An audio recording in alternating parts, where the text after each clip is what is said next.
another day, another cave to enter, and unlike most caves, we don't have to worry about random encounters in here. It's essentially an underground town.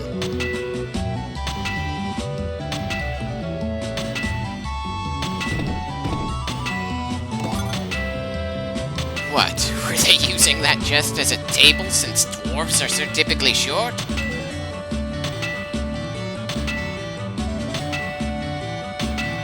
Indeed, and we had to get it back to her. Not that she seemed especially grateful after that. I suppose the important thing was that she gave us something absolutely critical for us to move forward from there, and it's not like we're ever gonna go back to see her again, so it's not that big of an issue that she was a bit of a bitch once we gave her sight back again. Still, it felt worth mentioning again.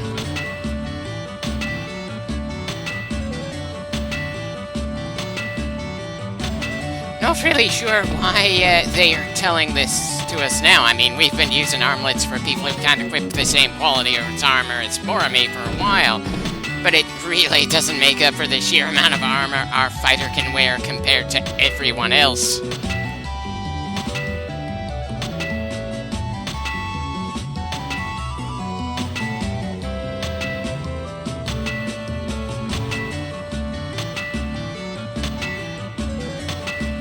Sorry, already spoke to this guy, just lost track of who we've talked to around here.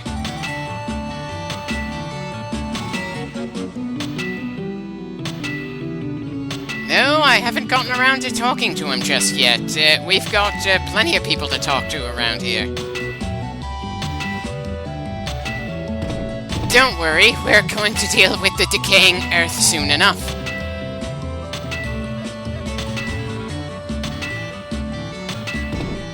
Right. Something else to keep in mind as we keep moving forward. Though, if I remember right, it's gonna be a hell of a long time before we see that material show up.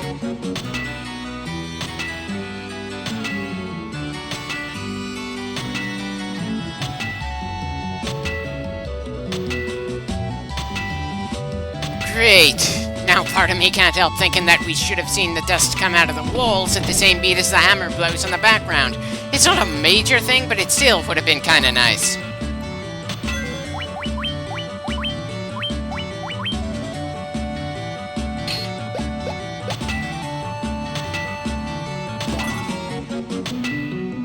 The dwarves have a sword that is great for killing dragons, apparently.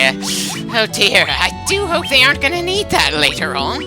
It's not even much of an upgrade from what we've currently got right now. Ah well, it's not like smog exists in this world, or that this is an especially rich underground kingdom. They should be fine. Wait, how the hell is Mithril less capable defensively than bloody iron?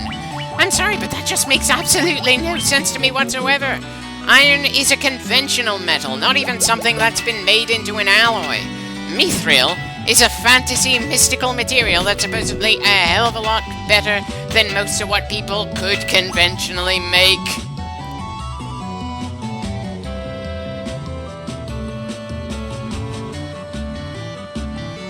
On the one hand, I want to be annoyed that the game wants me to try to read purposely bad spelled words here, because they're trying to convey this guy speaking with something similar to a Scottish accent.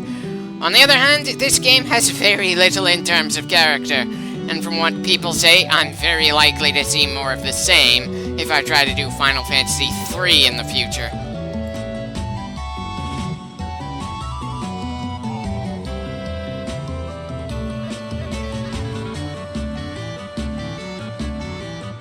Shouldn't we tell all the other dwarves to evacuate as well?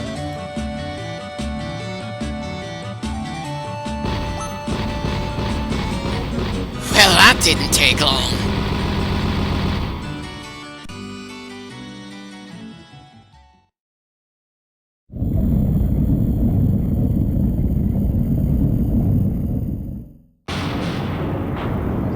Okay, that's certainly quite the change in terrain. Very dramatic, too.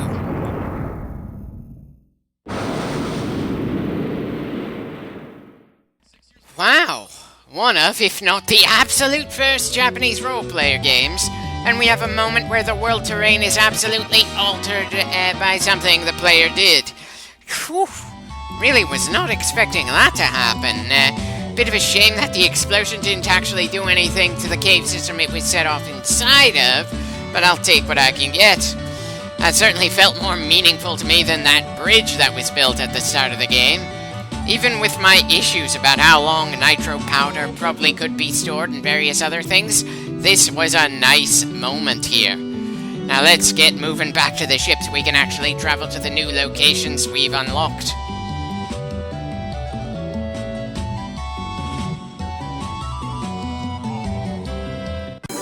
I possibly should have started fast-forwarding the moment after we were done talking to the guy who set off that explosion. But then it's not like I knew just how many people we're gonna talk to on our way out here. And since there were no random encounters in the Dwarven Caves, there was nothing annoying enough that would make me want to just rush our way through it.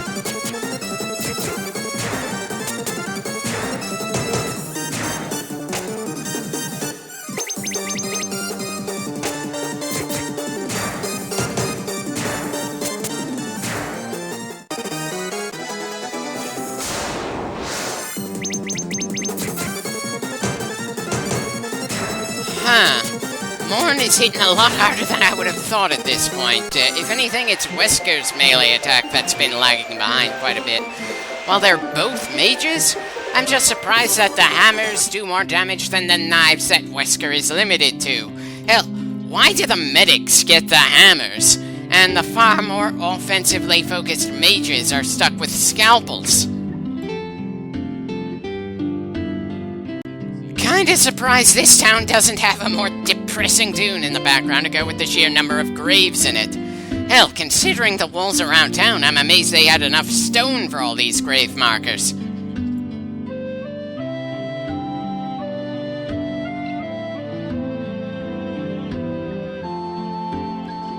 Maybe, but that's not gonna do anything for all the people who've already died here.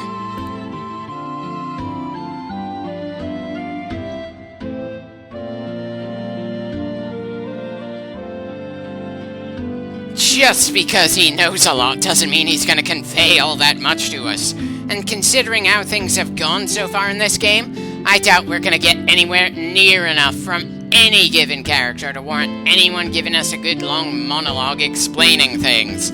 This game is literally as basic as it gets when it comes to plot lines, at least this far in. And there's not a lot of room for things to get more complicated.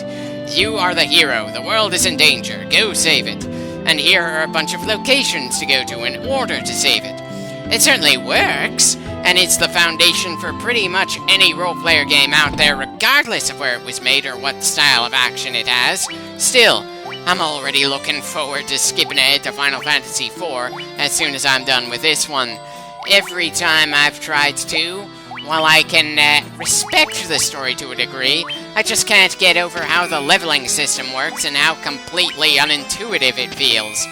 I've only really tried Final Fantasy III once, but much like the first game, it has little to no story, and the freedom it claims it offers is cancelled out by how unforgivably rough a lot of those bosses are, forcing you to use the right character builds to rip through them. But from 4 to 7, it really feels like they had a great idea how to build worlds, characters, and the stories involving them. I'm not saying there's nothing redeemable about Final Fantasies 2 and 3. They did try to use the foundation that the first game created in interesting ways. They just did not manage to draw me in enough to do a full playthrough just yet.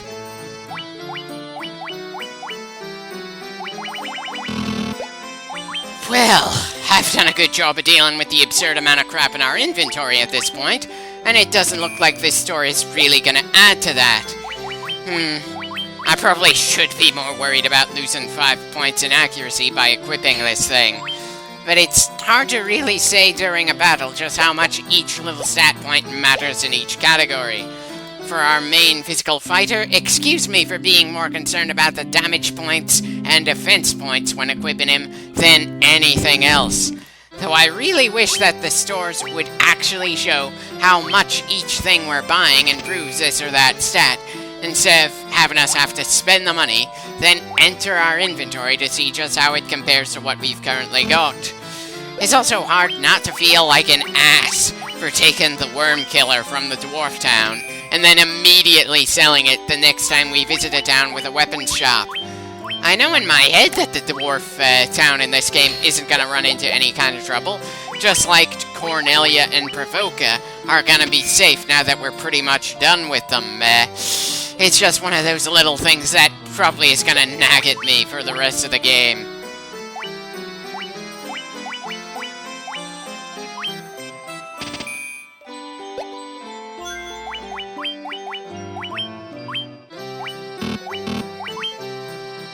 Huh. Well, at least the silver armlet seems to actually add to the monk's defense. I was a little worried it'd be another case of the game saying that Tyson would be better off with a bit of gear, and then it turns out that no, that's not the case. Still, I think I'll go for now without equipping Tyson with one, simply because we are so used to not equipping him with much of anything this far into the game. Possibly gonna bite me in the ass later, but we'll see. A vampire, huh? Does this vampire have a name, or is he gonna be a nameless boss?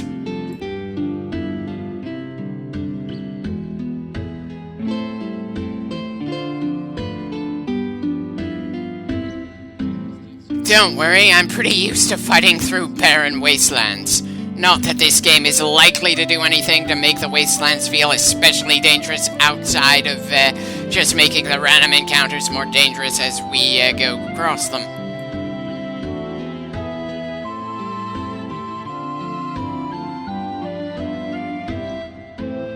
Well, since you didn't have anything to tell us now, it's not like we're gonna start bothering to remember your name. Though I suppose the fact that you have a name means that we might have to come back to you later on in the game.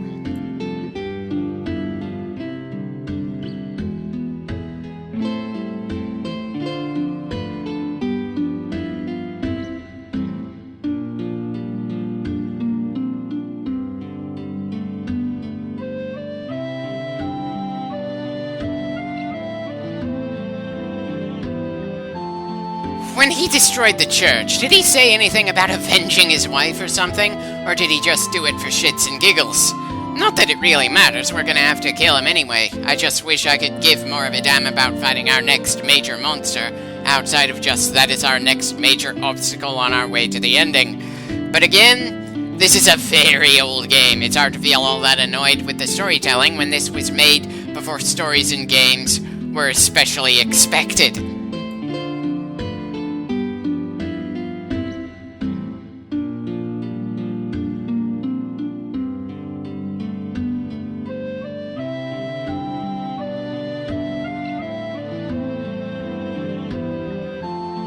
I feel like I'm missing something here, something that I should have noticed earlier. Ah, well, probably not all that important, but it's still gonna drive me crazy for a bit.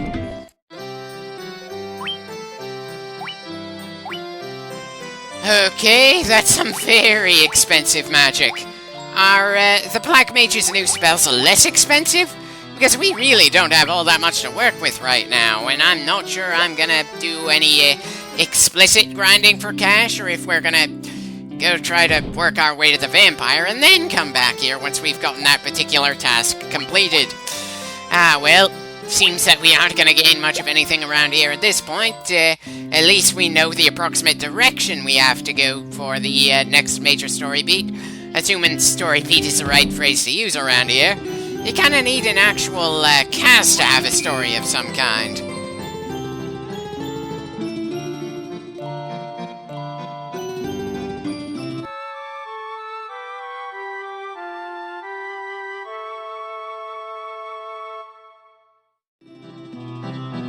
Not too sure why they feel the need to do a bit of a twirl there, outside of just celebrating for the sake of the audience seeing it. I mean, sure, it's a very old game, and they don't have a lot of stuff to work with to give some elements of charm to the various elements, and they used everything they do have in the game pretty well, but somehow that twirl as they wake up just feels odd to me. I'm not really sure why. Maybe I've just become so cynical over the years that I just can't imagine anyone outright celebrating waking up in the morning.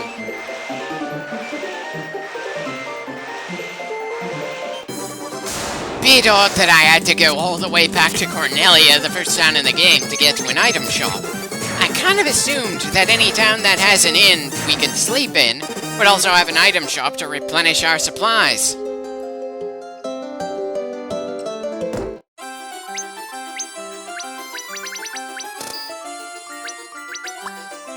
Definitely don't have a lot of money to work with at this point. Still, I'd say we've been doing pretty well so far, all things considered. Hell, it's funny to see the trouble spots that I have in this version and my playthrough of the Pixel Remaster. Some of it is due to the fact that I decided to play the Pixel Remaster with a rogue instead of a monk, like I did with the playthrough I'm commenting on here. Some of it is due to the difference between the magical charge system that they've reintroduced in the Pixel Remaster to stay closer to the original, and the MP magic system that the PSP version here has. And of course, there's the fact that I'm far more willing to open an online guide for the PSP version when there is no in-game map to work with. While the Pixel Remaster, they give me a map, so I'm less willing to check the internet for help. It's just odd.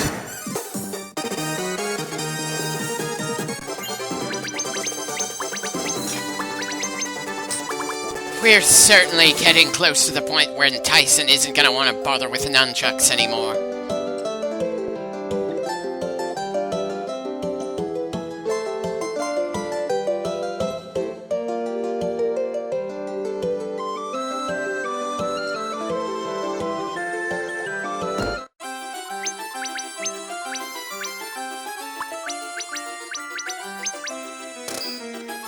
Hopefully we won't need too many more golden needles than I already grabbed. It's certainly one of the more expensive things we're gonna have to buy a lot of around here.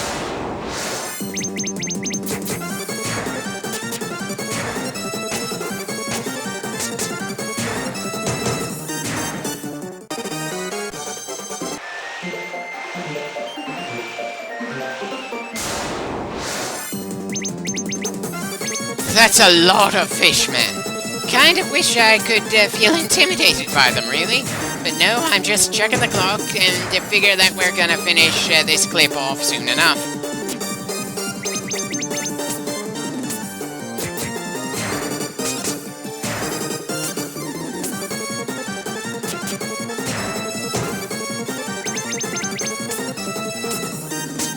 There were probably more efficient ways to handle this, like having Wesker drop lightning on them.